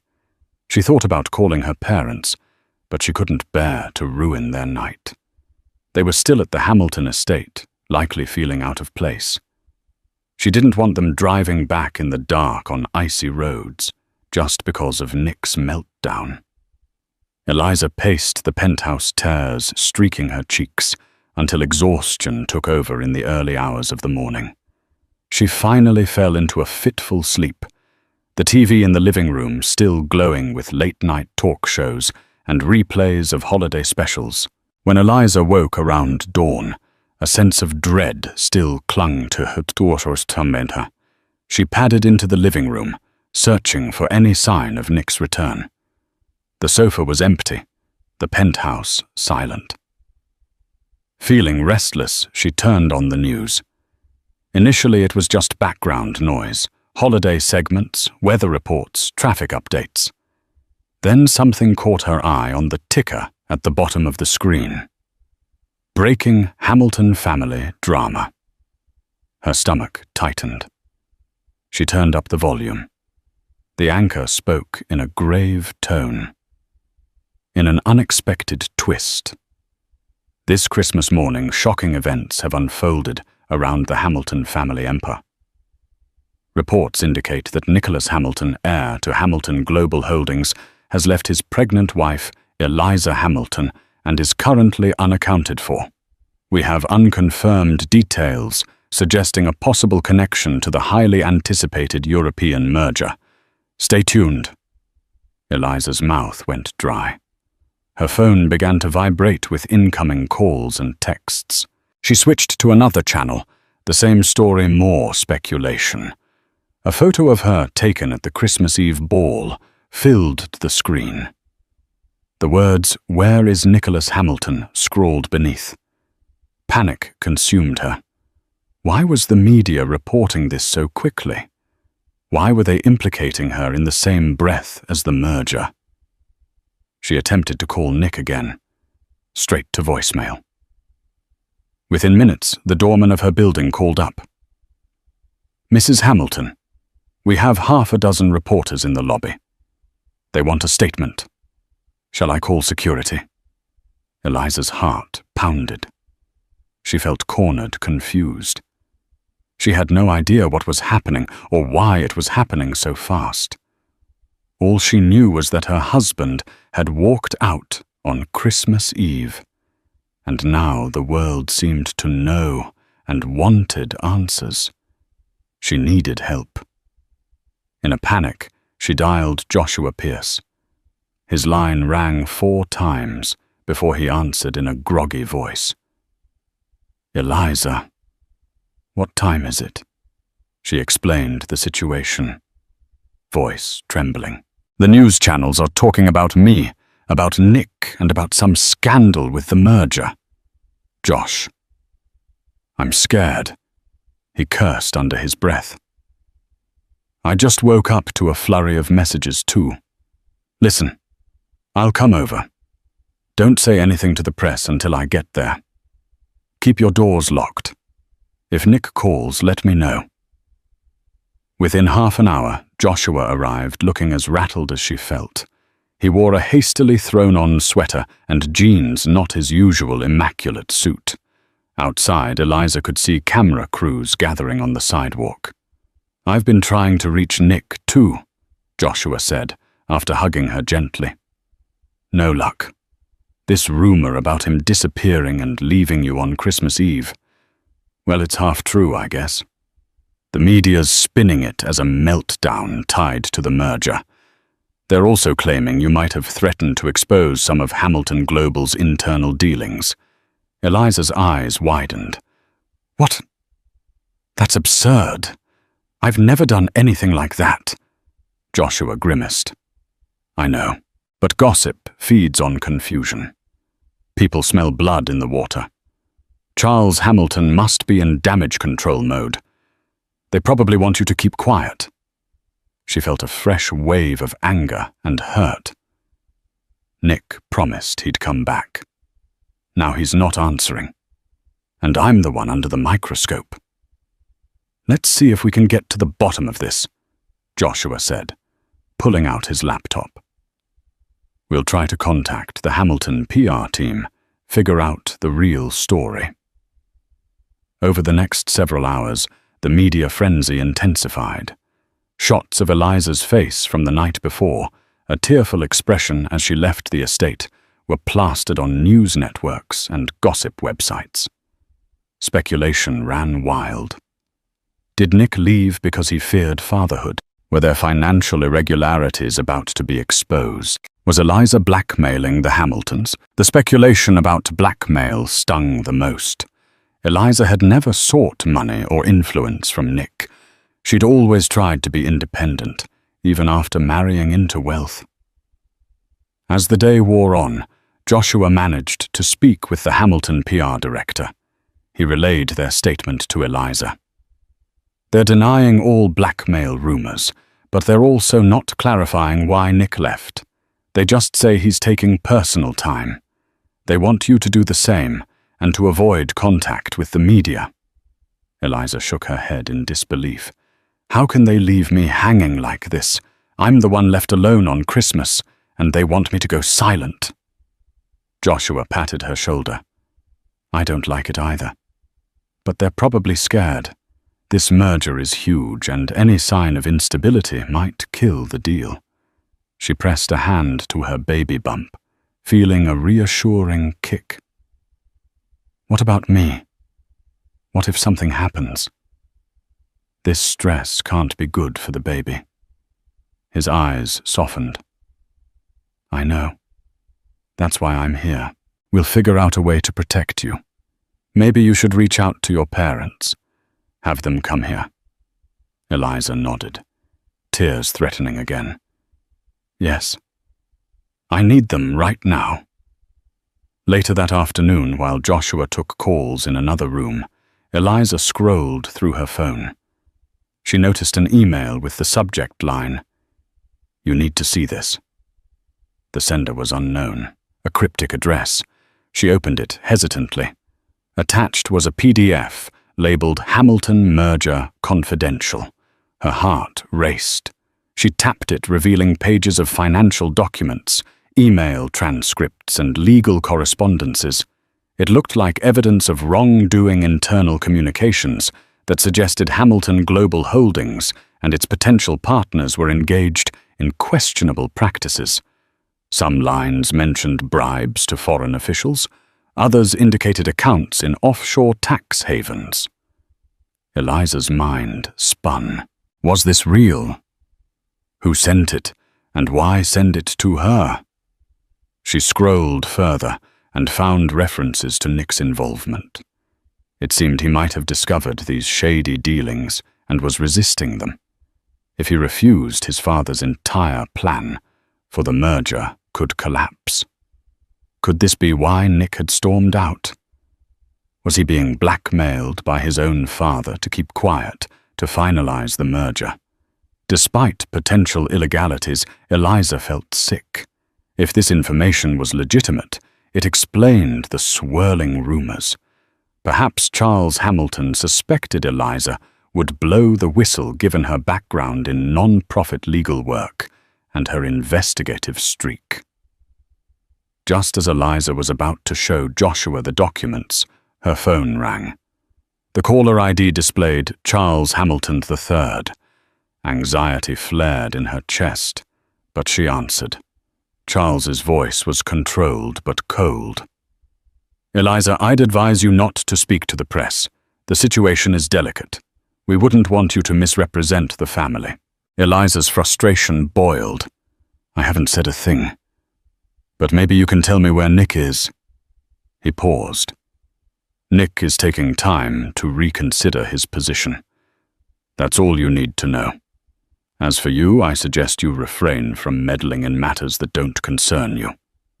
Anger surged. Excuse me, I'm his wife.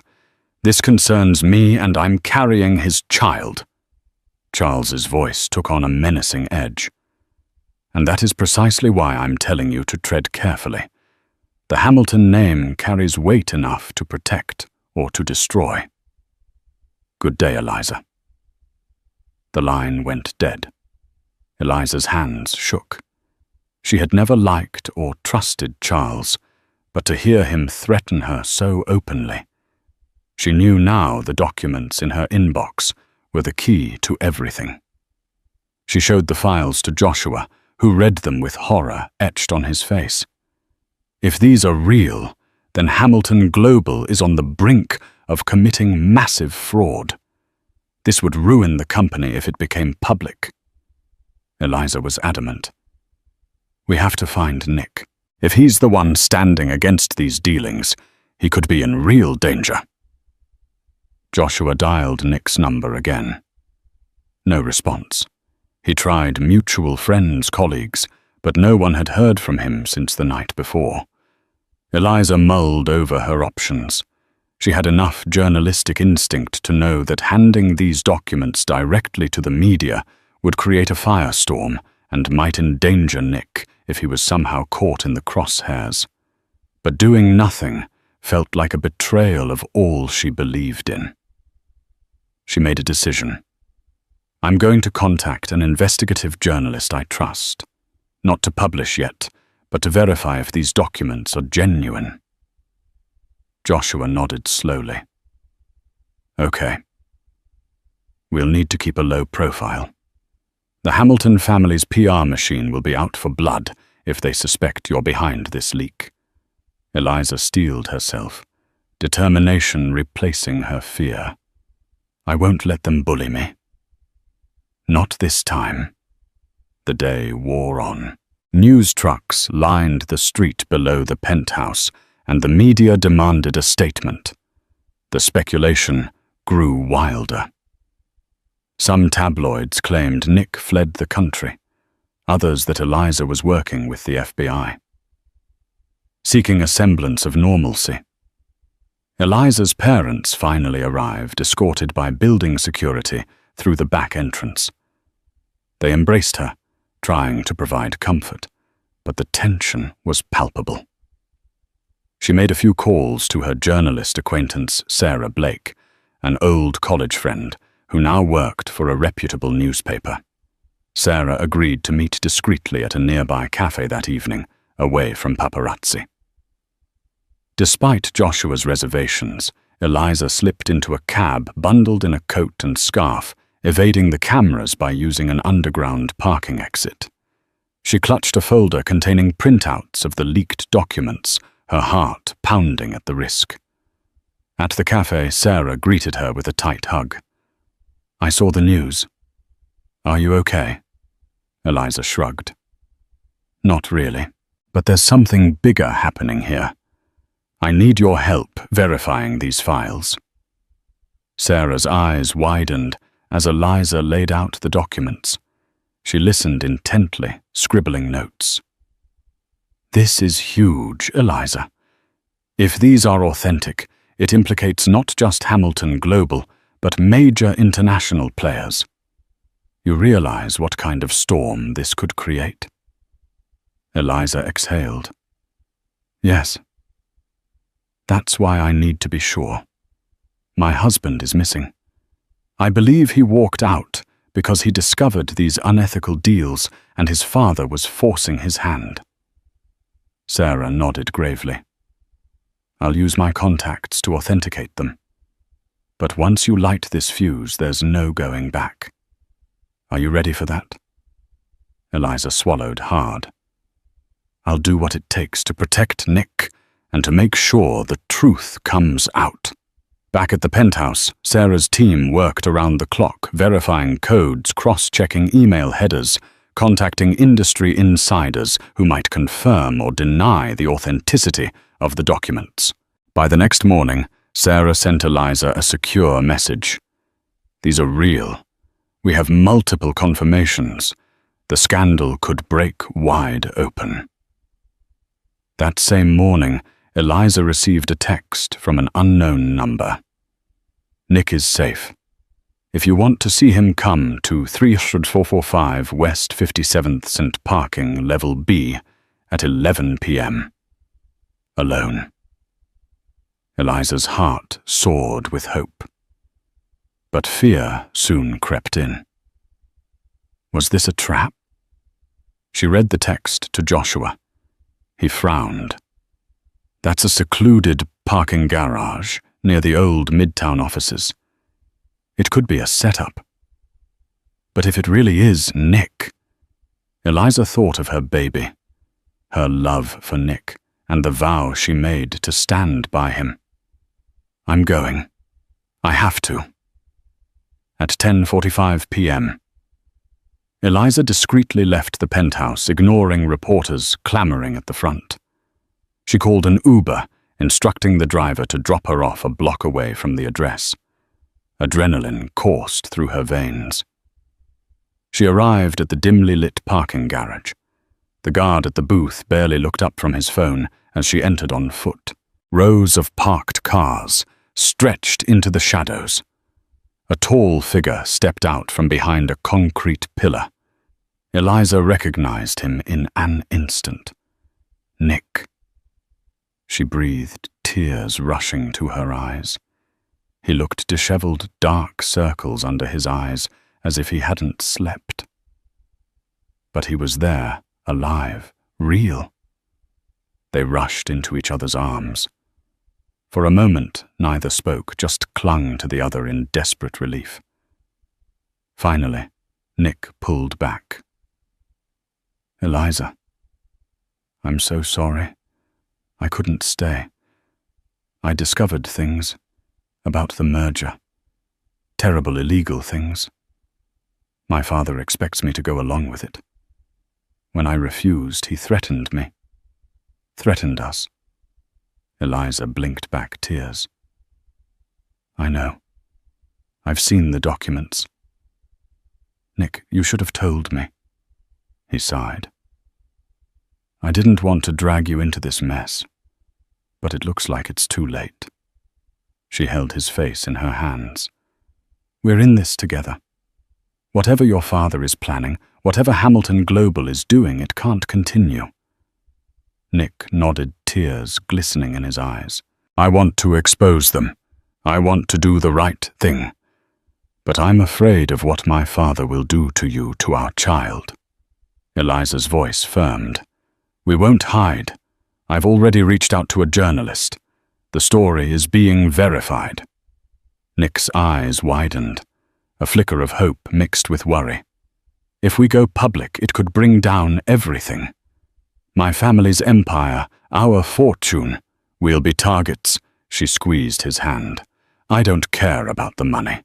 I care about us, and about raising our child without a dark cloud of corruption hanging over our heads. Nick let out a shaky breath, pulling her into another embrace. Then we do it. Together. The wind howled through Manhattan's canyons like a warning. But inside the quiet offices of the Journal, the storm had already broken. Just before noon, the headline dropped Hamilton Global's secret network bribes shell companies and a family divided. The article was front-page top-fold. Sarah Blake's team had verified every line, every document Eliza had brought to her. Nick had provided further testimony, encrypted emails, files, internal communications that traced a web of corruption tied to Hamilton Global Holdings, foreign officials, and multinational banks. The proof was irrefutable, and the world took notice.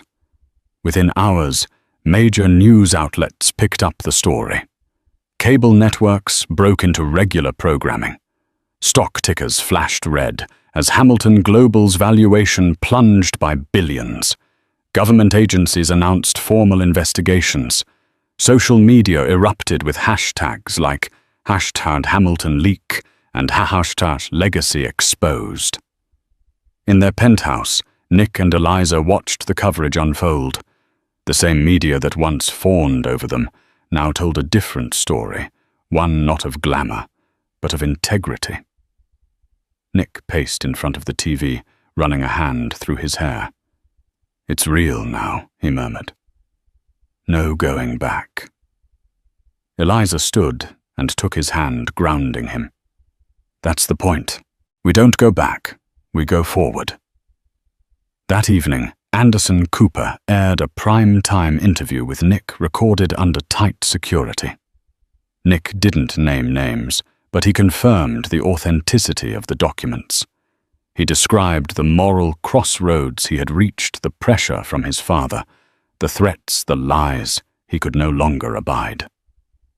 His voice shook only once when he said, "I couldn't bring a child into this world while carrying that kind of darkness." Public reaction was immediate and powerful. Some called Nick a traitor to his legacy. Others hailed him as a whistleblower who dared to stand against corruption even when it meant turning on his own blood. But in the quiet corners of their home, as Eliza held his hand and rested her other on her belly, none of that mattered. They had chosen truth, and from that choice, a different kind of legacy was being born. The fallout from the exposé was swift and seismic. Overnight, Hamilton Global Holdings transformed from a symbol of financial prestige to a cautionary tale broadcast on every news outlet in America. The company's stock nosedived. Investors scrambled to distance themselves. Regulators opened investigations not only in the US, but across Europe and the Middle East. Nick's name, once synonymous with wealth and power, now floated through headlines alongside words like whistleblower, betrayal, and courage. The media dubbed it the collapse of the Hamilton dynasty. And still through the whirlwind, Eliza and Nick stood firm. They remained at their penthouse, declining interviews and offers for book deals. Eliza focused on her pregnancy, clinging to moments of calm between the waves of public attention. Her doctor concerned by the stress advised rest and limited media exposure. So Nick turned off the television, closed the laptop, and stayed by her side. "I'm not going to lose what matters most," he told her one night, rubbing gentle circles over her swollen belly. "The company's gone. My father's empire is crumbling. But you, and him, you're what I have now." Eliza reached for his hand. "You didn't lose anything worth keeping. You let go of something rotten. That takes strength." Despite the chaos, they were not entirely alone. Joshua Pierce remained a steady presence, helping Nick manage his remaining assets. While much of Nick's fortune was tangled in Hamilton Global stock, now nearly worthless, he still had enough in independent investments to keep them secure. Public sentiment began to shift. Where once there had been whispers of scandal, now there was respect. Eliza's dignity under pressure, Nick's decision to speak out, it resonated with people. They were no longer seen as symbols of elitism, but as humans who had chosen truth over comfort. And though the road ahead was still uncertain, one thing was clear. They had not only survived the storm, they had changed the weather. They had traded privilege for principle, power for purpose. And for the first time in their lives, they could look at themselves and each other with unwavering honesty. The new year dawned not with fireworks, but with subpoenas. Charles Hamilton III, once the towering patriarch of one of America's most respected financial dynasties, now found himself at the center of a high-stakes congressional investigation. The televised hearings transfixed the nation. It was rare to see a man of his stature questioned so publicly, his carefully constructed empire stripped bare under the scrutiny of lawmakers and regulators. In the Hamilton penthouse, Nick and Eliza watched the hearings unfold from their living room couch, their hands intertwined baby supplies, neatly stacked in the corner in preparation for the weeks ahead. Charles sat stiffly before the committee, his signature silk tie knotted with precision, but the calm confidence that once defined him had thinned into tension. Page after page of financial records and email transcripts were laid before him. Bribes, backdoor partnerships, misappropriated funds. With each revelation, the weight of decades of unchecked power bore down on him. For Nick, it was surreal. The man being interrogated was the same father who had taught him how to ride a bike, how to deliver a firm handshake, how to carry the Hamilton name with pride. But that pride had long since been eroded by secrets and manipulation. Eliza sensed his pain and rested her head on his shoulder. "You're not responsible for his choices," she said gently. "You made your own. That's what makes you different." Later that night, Nick's phone buzzed. "Father, the screen," read. He hesitated, then answered. Charles's voice was subdued, laced with weariness. "You've destroyed everything I built," he said, more exhausted than angry. "No," Nick replied quietly. "You destroyed it the moment you decided your legacy mattered more than your integrity." A long silence followed. Then Charles whispered, "Take care of that child. Be better than I was." The line disconnected. Nick stared at the screen, his reflection barely visible in the darkened glass. Eliza moved closer, wrapping her arms around him. And in that quiet moment, the final thread between father and son fell away, not with rage, but with resignation. The old world was gone, and a new one, however uncertain, had begun. Winter still clung to the city, its snow-crusted sidewalks and steel-grey skies, a stark backdrop for what would become the most transformative day of Eliza and Nick's lives. It began quietly just after dawn. Eliza stirred in bed, a dull cramp spreading through her lower back. At first she thought it was nothing, just another ache in the long stretch of late pregnancy. But minutes later the discomfort returned, sharper this time, and closer together. Her breath caught. She placed a hand on her belly, now round and firm. "Not yet," she whispered. "It's too early." Nick, who had been dozing in a nearby armchair after a late-night phone call with a legal team, jolted awake when she called his name. "The baby's coming," she said, voice shaking but steady. Within minutes they were racing through Manhattan in a black SUV, sirens in the distance, and headlights slicing through the misty morning. The world outside felt like it was holding its breath. For Nick, every red light felt like an eternity. For Eliza, time blurred as pain and anticipation mingled in waves. They arrived at the hospital just after sunrise. The nurses acted quickly, guiding Eliza through intake as Nick clutched her hand, whispering encouragement between clenched jaws. Labor was swift, too swift. The baby was coming a month early, and there was no time to prepare mentally or emotionally. It was raw and real. Eliza pushed through the fear, her thoughts fixed on the tiny life inside her. And then he arrived. Their son. Small, pink, wailing with strength that belied his early arrival. Nick's hands trembled as he cut the cord. Eliza sobbed quietly, not from pain, but from relief, from joy, from sheer disbelief that after everything, the scandal, the fear, the collapse of everything familiar, they had this. "He's perfect," Nick whispered, holding the baby to his chest. They named him Oliver, a symbol of peace, of hope, of a future rebuilt. In that moment, the cameras, the headlines, the weight of legacy, it all vanished. There was only this tiny child and two people who had fought like hell to give him a better world.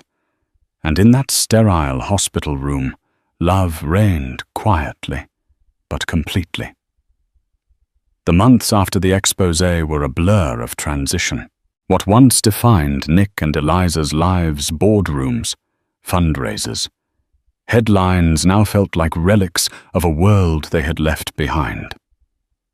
The Hamilton name no longer graced the covers of financial magazines as a symbol of power, but it was still present, whispered now in conversations about justice, courage, and corporate accountability. Charles Hamilton III, once untouchable, stepped down from the board of Hamilton Global Holdings, The company entered a grueling period of restructuring overseen by federal investigators and new leadership appointed by court mandate. Several of Charles's closest associates faced indictments, and although he avoided prison time by cooperating and paying substantial fines, his reputation was shattered. Nick, newly divorced from the Hamilton empire, chose not to fight for his stake in the company. "Let them rebuild it without me," he told Eliza. "I want our future built on something real." And so they redirected their energy into something entirely new. With Eliza's background in non-profit legal work and Nick's connections and insight into business, the couple launched an organization focused on ethical entrepreneurship. They called it Clear Path, a foundation committed to promoting transparency, integrity, and accountability in business. Rather than chasing profit, their mission was to elevate the stories of whistleblowers, reform corporate culture, and empower future leaders to do better. Eliza also revived her long-held dream of investigative journalism. Through a podcast titled Inside the Veil, she interviewed corporate insiders, lawyers, and activists about corruption and reform. Her calm, empathetic interviewing style, paired with Nick's honest reflections, quickly built a dedicated audience.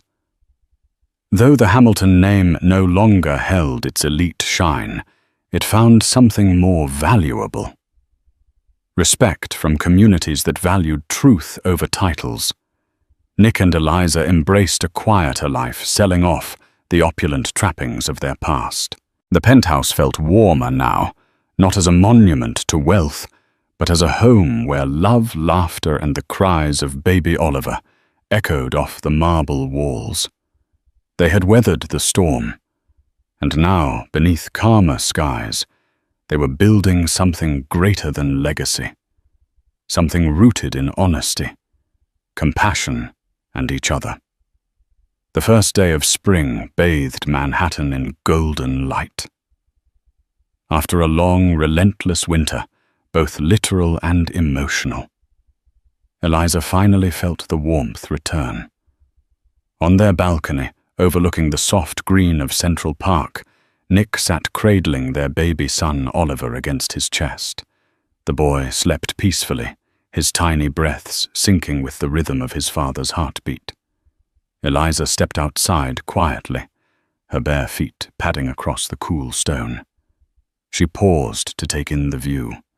Her husband no longer the glossy heir to a billion-dollar empire, but something much more real, grounded human. She sat beside him, the city stretching before them like a promise. "Do you ever regret it?" she asked softly, her voice barely louder than the rustling leaves. "Blowing it all up. The company.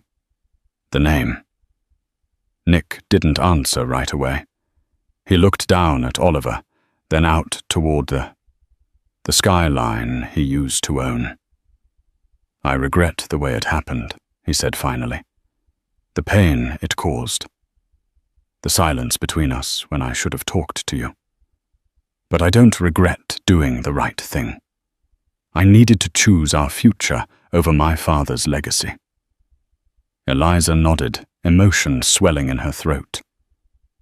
"You chose truth over power," she whispered. "And somehow, through all of it, we still found each other." Nick turned to her, his eyes glinting in the morning light. "You gave me a reason to be brave," he said. "You and him." Oliver stirred, letting out a soft sigh. Eliza smiled and leaned into Nick's shoulder, wrapping an arm around both of them.